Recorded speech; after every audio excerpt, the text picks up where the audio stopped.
Okay, let's begin by talking about cancers in black people in general. Here's what we know, and again, this is not to scare you, but just to point out the realities, harsh as they may be. One, blacks, when it comes to cancers, blacks tend to be, it tends to be more prevalent among blacks. It tends to strike at an earlier age, it tends to be more aggressive, it tends to spread more quickly. Patients are more likely to die, and when undergoing treatment, they seem more or less they're less responsive to treatment, and even after treatment has been completed, it's more likely to return after treatment. So those are things you want to keep in mind. I mean, they this sounds really dark, and I have to say, when I saw this myself, I was really concerned.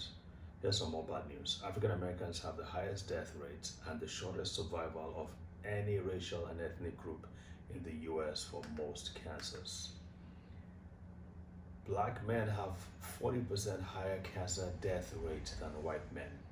African American women have a 20% higher cancer death rate than white women. Why is this so? Well, we point out a few things, and again, you can get the slides from on our website once you, if you so wish.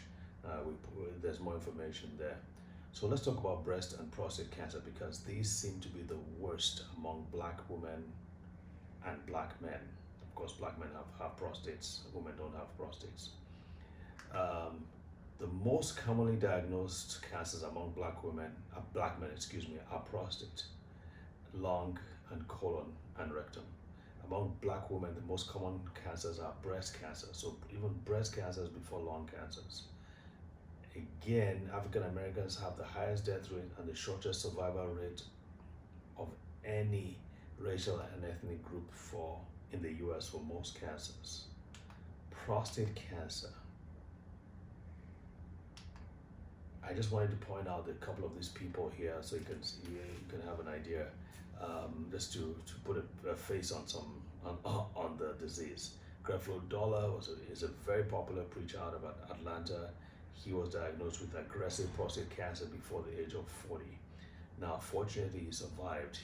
Of course, he had treatment, medical treatment, but he also radically changed his lifestyle. He put in his faith. He applied his faith to it. He believed positive. He was positive about it, and he turned it around with the help of God and the treatment.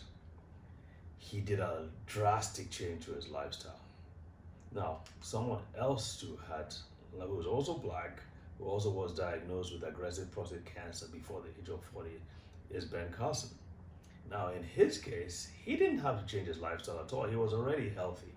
He was a vegetarian. I think he and his wife are both Seventh-day Adventists, very devoted Christians.